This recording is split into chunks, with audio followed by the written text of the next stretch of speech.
Sebelum kita melakukan submit, harus kita pastikan dulu data-data ini benar.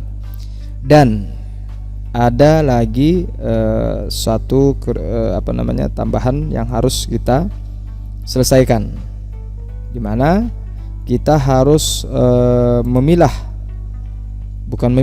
kita harus melengkapi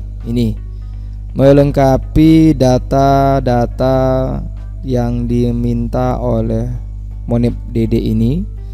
Yang pertama, apakah kegiatan tersebut termasuk PKT, sarpras atau non sarpras, kemudian bagaimana untuk keterkaitannya dengan Perpres 104, bagaimana keterkaitannya dengan Permendes nomor 7 tahun 2021 tentang prioritas DD, dan kegiatan tersebut mendukung SDGs desa yang keberapa.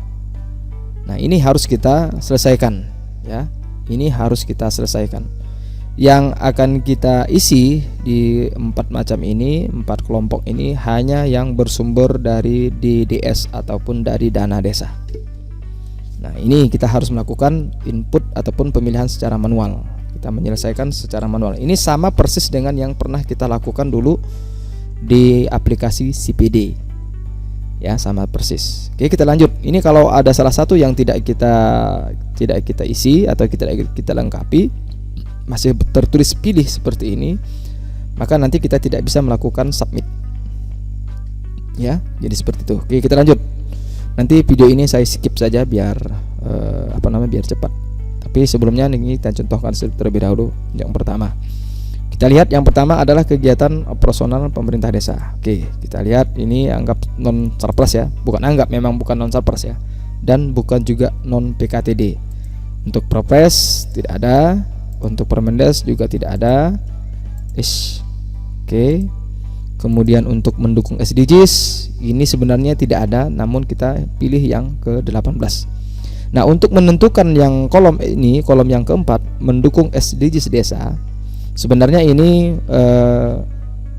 kembali kepada pemahaman kita juga ya, kembali kepada pemahaman kegiatan yang bersumber dari dana desa ini. Kira-kira dia mendukung kegiatan SDGs yang keberapa dari 1 sampai dengan 18.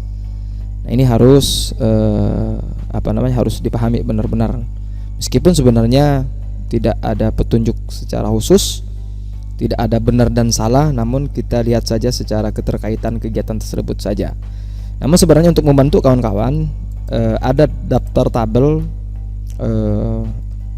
keterkaitan kegiatan capaian SDGs desa terhadap output kegiatan yang ada di aplikasi ataupun yang ada di dalam APPDes di Siskodes.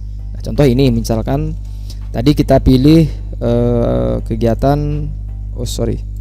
kita pilih kegiatan operasional pemerintahan desa ya, operasional pemerintahan desa. Kira-kira dia masuk ke kategori SDGs yang ke berapa ini ya, SDGs yang ke-18.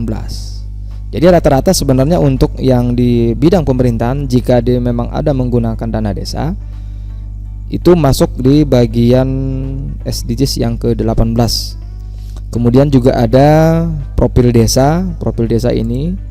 Nah, ini bebas sebenarnya. Ada bisa juga masuk ke pendataan desa. Bukan pendataan, maksudnya desa tanpa kemiskinan, desa tanpa kelaparan, karena di sini kan data SDGs nih. Updating data SDGs. Dan lebih nyamannya sebenarnya di sinilah, udah kita tetapkan di SDGs yang ke-18. Oke, seperti itu. Ini bidang pembangunan, pendidikan, kesehatan, dan lain sebagainya. Kita lanjut untuk melengkapi gedung sarana kantor. Ini gedung pemeliharaan gedung non sarapras ataupun sarapras non PKT.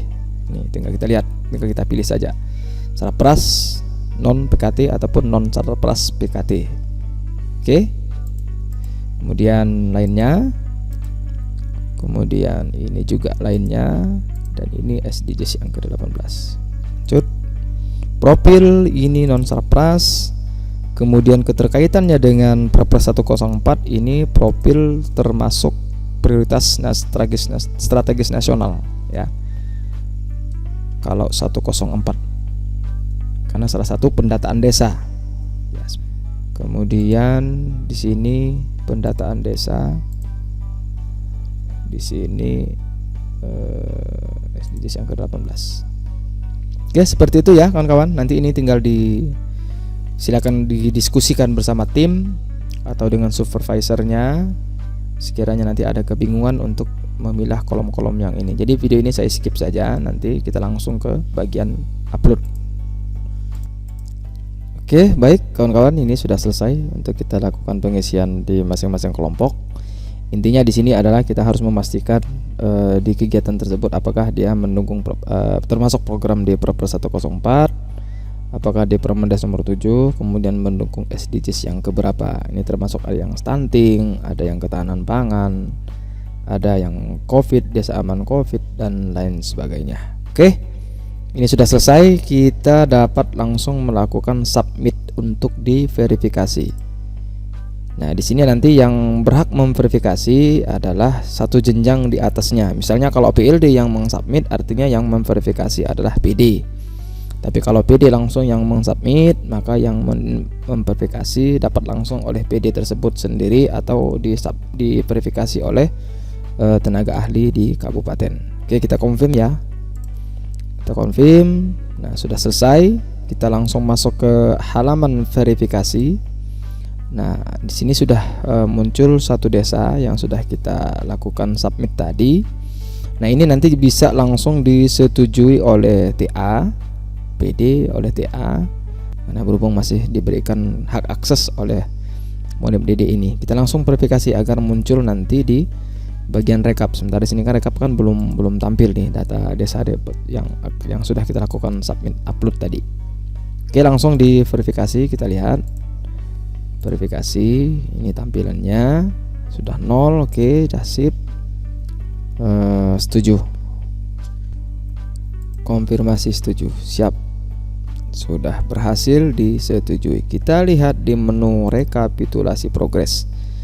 Sini sudah tampil desa tadi yang sudah kita lakukan upload ataupun submit APBDes-nya.